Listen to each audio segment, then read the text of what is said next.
Ce festival, au départ, on a tenu à le faire parce que Saint-Antonin est une ville de lettrés, puisqu'on a eu 3 troubadours majeurs, que les Félibrés de Toulouse sont venus se réfugier à Saint-Antonin et qu'il y a eu toujours une tradition d'auteurs, Paul Darras, Pierre Bérou, et même aujourd'hui, il y a encore des écrivains qui sont sur Saint-Antonin.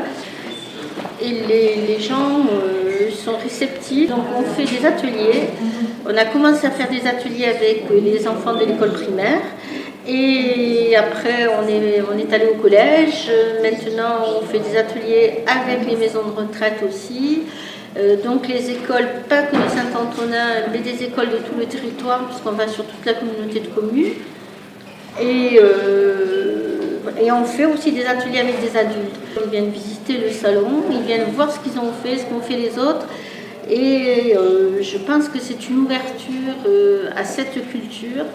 Et c'est vrai qu'on a de temps en temps des retours de collégiens ou même de lycéens qui ont fait à un moment un livre d'artistes et qui reviennent pour voir ce qu'ont fait les copains.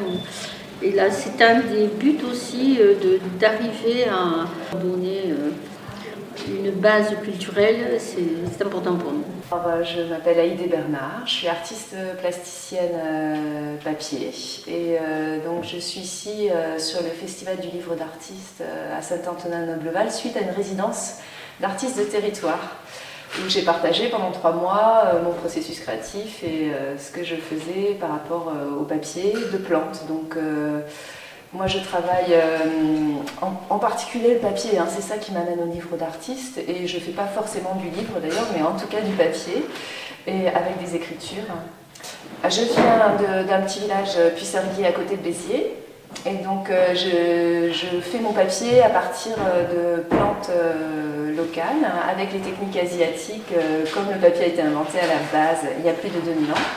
Donc l'idée c'est de nettoyer entièrement les fibres qu'on va récupérer dans les plantes pour obtenir la cellulose, donc les fibres qui naturellement vont se lier dans l'eau.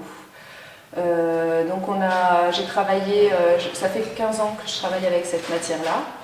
Et donc j'ai commencé par faire du papier qui était simplement un papier, j'ai fait des vêtements, des costumes pour des spectacles de danse par exemple, des objets éclairés et puis petit à petit j'ai commencé à découvrir les techniques japonaises où on peut écrire en filigrane sur le papier. Et ça m'a particulièrement intéressée parce que j'ai aussi une démarche d'écriture personnelle. Donc chaque jour j'écris, c'est un petit peu un outil de connaissance que je trouve très puissant, l'écriture. Et donc j'ai commencé à écrire en filigrane sur mes papiers, un petit peu parce que ma démarche d'écriture est une démarche assez intime. Et j'avais pas envie qu'on puisse lire très facilement ce que j'écrivais. Et cette écriture en filigrane qui se lit que dans la lumière, ça me paraissait très intéressant pour dévoiler les choses intimes. Comme un article, quoi. Voilà, qui était écrit dans le papier. Et voilà, donc je suis tombée petit à petit comme ça à retrouver le rapport du papier et de l'écriture finalement, qui n'était pas le rapport qui m'avait le plus intéressée au départ. Parce que souvent, on considère le papier comme un support, on n'imagine pas que ça puisse être un médium de création en fait. Et moi, je trouve, quand on part des plantes, on a des textures, des formes, des couleurs différentes. Et donc, on va avoir une palette en fait de matières qui va permettre de créer des tableaux en fait en papier. On peut s'inspirer en plus. Moi, ce que j'aime aussi dans partir des plantes, c'est que chaque plante est différente. Même si on reprend la même feuille, elle ne sera jamais pareille. Et donc, on a une variété comme ça infinie, une matière vivante, quoi, naturelle, et qui m'inspire beaucoup.